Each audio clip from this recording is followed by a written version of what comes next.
I want to make a quick video about what I consider the two biggest flaws on the Jaguar I-Pace. And they're both related to its sort of not autonomous but assistive driving systems. I had a Mercedes AMG E43 2018 with a very similar system to this, and my wife has a 2019 Honda Civic with Honda Sensing. And both of those systems are superior to the Jag system in a couple of ways, and I'll show you as soon as I can. Both of those systems, when you end up in stop and go traffic, as I sort of am now going into Boston this morning, which is always the case. Let's see here. I had to pause there for a second. But both of those systems have the ability to either resume automatically on the highway, like the Mercedes can after stopping for as long as it sees fit, or on the Honda you can press the resume button to resume after stopping on the highway. But in the Jag, you have to press the accelerator pedal every single time after, if the car stops for about 5 seconds or so. And hopefully I can simulate this. For some odd reason, Jaguar has decided that they don't want people to be able to just hit the resume button. You actually have to go and tap the gas to get going again. So I'm gonna pause until we've got that situation going on, and then I'll resume this video here. All right, so here we are now back in stop and go traffic. I've got the autopilot-ish, whatever you want to call it, driver assist system engaged, and the car is rolling along for me automatically right now. You can see it's seeing the lanes and so on and so forth.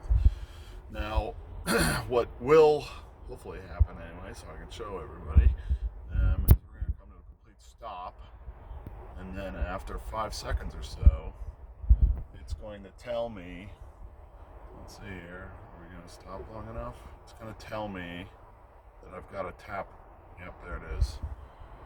Vehicle held, and I can't hit resume inhibited. I can't do anything else but tap the gas, which is really annoying, particularly because a $29,000 fully loaded Honda Civic, you can actually hit the resume button on it to just go ahead and resume. It's just much more convenient. And my Mercedes, which this car should really be parallel with, or equal to, would somehow detect that I was on the highway and would automatically resume no matter what. So, kind of a big letdown on my $90,000 Jaguar I-Pace first edition, blah blah blah. So then I'll show you the one other issue with their autonomous system. With both of those other cars that I mentioned, the Mercedes and the Honda, you can, from a stop, hit the set button or resume button to initiate the sort of autopilot-ish system, whatever you want to call it, and then when traffic starts moving, you can hit the resume button again to get going. Now this system, so I'm going to go ahead and screw myself now. Exit right to exit 9, Adams Street, Milton, North Quincy. All right, thank you, Waze. For the betterment of the internet, if I try and hit resume right now, you can't do it until you're going 14 miles an hour. So let's say somebody cuts me off, which happens often, and I have to hit cancel to cancel the autopilot. I can't resume it until I get going again. So now I'm back to driving manually, which is ridiculous. And I know that it's possible to do this stuff with the other systems, so I don't understand why Jaguar hasn't enabled it. But please, for the love of God, this is my plea to Jag. I absolutely love this car otherwise.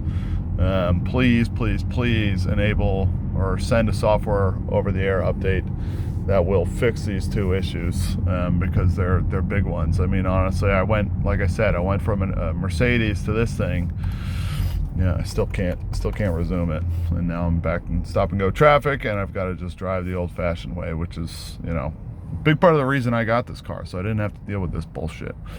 So please, Jaguar, fix this. You know, I went from a Mercedes that had this stuff sort of taken care of to a Jaguar that I thought was going to be equal or better, and this particular part of it just isn't. So that's it. Thank you. Bye.